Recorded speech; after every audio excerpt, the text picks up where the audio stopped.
வணக்கம் தமிழா, வாழ்க வளமுடன். இன்றைக்கி நம்ம இந்த வீடியோவில் ரெகுலராக செய்யக்கூடிய ஒரு குழம்பு ரெசிபி தாங்க பார்க்க போகிறோம். அப்படி என்ன விசேஷம் தானே யோசிக்கிறீங்க? இன்றைக்கி உங்களுக்கு பயங்கர சோம்பேறித்தனமாக இருக்குன்னா அப்போ இந்த குழம்பு ரெசிபியை செஞ்சு பாருங்கள். இது பயங்கர ஹெல்த்திங்க. இது செய்யறதுக்கு கத்திரிக்காய், முருங்கைக்காய், பொட்டேட்டோ அதாவது உருளைக்கிழங்கு கட் பண்ணி தண்ணியில் போட்டு வச்சுருக்கோம். அதுக்கப்புறம் வேக வச்ச மொச்சை எடுத்து வச்சுருக்கோம் ஒரு கப்பு.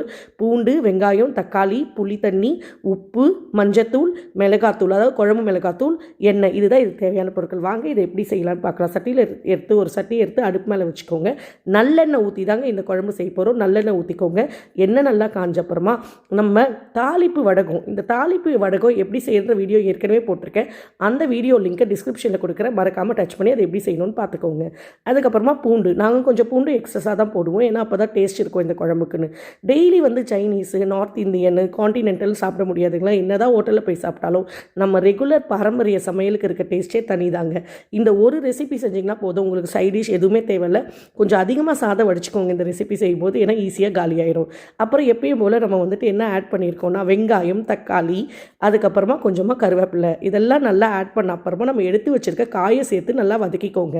இதெல்லாம் நல்லா வதங்கணும். காய் நல்லாவே வதங்கணுங்க. ரொம்ப அப்படியே இது க்ரன்ச்சியெல்லாம் இருந்தால் நல்லா இருக்காது குழம்புக்கு. அதுக்கப்புறம் தேவையான அளவு உப்பும் போட்டு நல்லா வதக்கிக்கோங்க. உப்பு போட்டு வதங்கும்போது கொஞ்சம் ஃபாஸ்ட்டாகவும் வதங்கிடும். பாருங்க எப்படி வதக்குறாங்க பாருங்கள். இந்த மாதிரி நல்லா வதங்கணும். இந்த மாதிரி ரெசிபி எல்லாமே ஒரே ரெசிபி போதுங்க. தனித்தனியாக நீங்கள் பொரியல் கூட்டெல்லாம் செய்யணும்னு அவசியம் இல்லை. இந்த மாதிரி சோறுன்னு சொல்லுவாங்க, இல்லை நிறைய குழம்பு போட்டு செய்யறது, அதெல்லாம் இதுதான். ஸோ இதுக்கு கூட நம்ம மஞ்சத்தூள் ஆட் பண்ணியிருக்கோம். அதுக்கப்புறம் குழம்பு மிளகாத்தூள் பார்த்திங்கன்னா நம்ம 2 டேபிள் ஸ்பூன் ஆட் பண்ணியிருக்கோம். இங்கே நம்ம ஒரு 1/2 கிலோ காய் எடுத்திருக்கோம். 1 கப் மொச்சை எடுத்திருக்கோம் இல்லைங்களா? அதுக்கு ஏற்ற அளவு தான் நான் இப்போ சொல்கிற அளவு. இதெல்லாம் போட்டுட்டு நல்லா இது பண்ணிவிட்டு இந்த ஸ்டேஜில் நாங்கள் புளியை ஆட் பண்ண மாட்டோம். நாங்கள் தண்ணி ஊற்றி இது நல்லா அரைவேக்கா நல்லா வெந்தப்புறமா தான் நாங்கள் புளியை ஆட் பண்ணுவோம். பாருங்கள் வெந்து எப்படி கொதிக்குதுன்னு. இப்போ எடுத்து வச்சுருக்கேன் அந்த மொச்சை நைட்டே ஊற வச்சு காலைல வேக வச்சு எடுத்து வச்சுருக்கோம். மொச்சை வேக வைக்கும் போது உப்பு போடலைங்க. எப்பயுமே தட்டு போட்டு மூடிங்கன்னா நல்லா கொதிக்கும். இந்த சட்டியில் எப்பவுமே நல்லா கொதிக்கும். இன்னும் தட்டு போட்டு போட்டிங்கன்னா நல்லாவே கொதிக்கும். கூட கொஞ்சம் உப்பு டேஸ்ட் பார்த்துட்டு போட்டுக்கோங்க. அதுக்கப்புறமா ஒரு எலுமிச்சம்பழம் அளவுக்கு புளியை ஊற வச்சு வச்சுருக்கோம். அந்த புளி தண்ணியை சேர்த்துக்கோங்க. இந்த புளி தண்ணியை சேர்த்து நல்லா கலந்து விட்டு மூடி வச்சுருங்க. இப்போ பாருங்கள் எப்படி நல்லா கொதிக்குதுன்ட்டு. இந்த ஸ்டேஜில் நம்ம கொத்தமல்லி இலை தூவ போகிறோம்.